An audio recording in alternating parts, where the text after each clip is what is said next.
ఒంగోలు సర్వజన ఆసుపత్రి సమస్యలకు నిలయంగా మారింది. రోగుల సహాయకులకు కనీస వసతులు లేవు. రోజువారీ అవసరాల కోసం సరిపడా నీరు అందటం లేదు.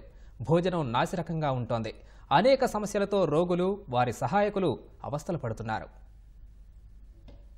ప్రకాశం జిల్లా కేంద్రం ఒంగోలులో నిత్యం వేల మంది రోగులకు చికిత్స అందించి ప్రాణాలు కాపాడాల్సిన జీజీహెచ్ సమస్యలతో సతమతమవుతోంది.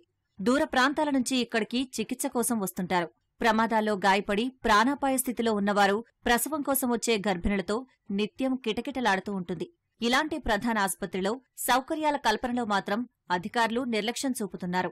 ఆసుపత్రిలో తాగునీటి సమస్య తీవ్రంగా ఉంది. మరుగుదొడ్ల నిర్వహణ సక్రమంగా లేక రోగులు తీవ్ర ఇబ్బందులు పడుతున్నారు. మరుగుదొడ్లకు, తాగటానికి, ఇక్కడ ఉన్న వైద్య కళాశాల వసతిగృహానికి అవసరమైన నీళ్లు లేక రోగులు, సిబ్బంది, మెడికోలు ఇబ్బంది పడుతున్నారు.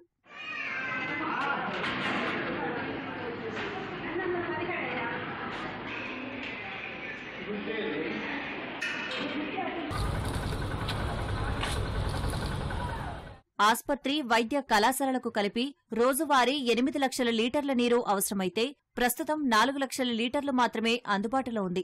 అది కూడా పాత రిమ్స్లోని బోర్వెల్ నుంచి తీసుకుంటున్నారు. నగరపాలక సంస్థతో చేసుకున్న ఒప్పందం ప్రకారం వేసవి చెరువు నుంచి రోజువారీ అవసరాలకు 4 లక్షల లీటర్లు ఇవ్వాల్సి ఉంది. మరో 3 లక్షల లీటర్లు పాత రిమ్స్ బోర్వెల్ నుంచి లభిస్తుంది. వీటితో అవసరాలు తీరతాయని అప్పట్లో అంచనా వేశారు. కానీ ఇది సాధ్యపడలేదు. చెరువు నుంచి ఆస్పత్రి వరకు వేసిన పైప్లైన్ పాడవడంతో కొత్తది ఏర్పాటుకు 10 లక్షల రూపాయలు అవసరమని అంచనా వేశారు. నిధుల్లేక ఈ పనులు చేపట్టలేదు. ఆస్పత్రి లోపల అంతర్గత పైపులకు మరమ్మతులు, నీటి నిల్వ ట్యాంకుల నిర్మాణం, ఇతరత్ర పనులకు 3 కోట్ల రూపాయలు ఖర్చవుతుందని అంచనా వేసి 4 సార్లు టెండర్లు పిలిచారు. బిల్లులు రావనే భయంతో గుత్తేదారులెవరూ ముందుకు రాలేదు. ఆస్పత్రి పరిసరాలు అపరిశుభ్రంగా ఉన్నాయి. గుత్తేదారుకు పాత బకాయిలు చెల్లించలేకపోవడంతో వీటి నిర్వహణపై దృష్టి పెట్టలేదు. రోగులు, గర్భిణుల సహాయకులకు సరైన సౌకర్యాలు లేవు.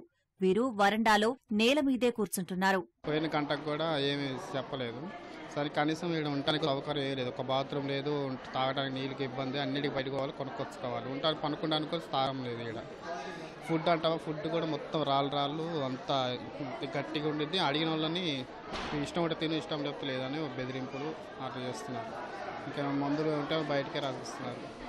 క్వాలిటీ అసలు బాగోలేదు. మొత్తం రాళ్ళు మొత్తం గట్టిగా అసలు తినలేము. అసలు అన్నం అంత ఘోరంగా ఉంది. అన్నం చెత్తకుండీలోనే పారేస్తారు, పెట్టించుకుంటున్నారు, పారేస్తున్నారు. పప్పు, రైస్ ఇస్తున్నారండి. ఆ రైస్ మరీ గంజిగా ఉంటుంది. అంత క్వాలిటీగా తినబుద్ధి అవ్వట్లేదు.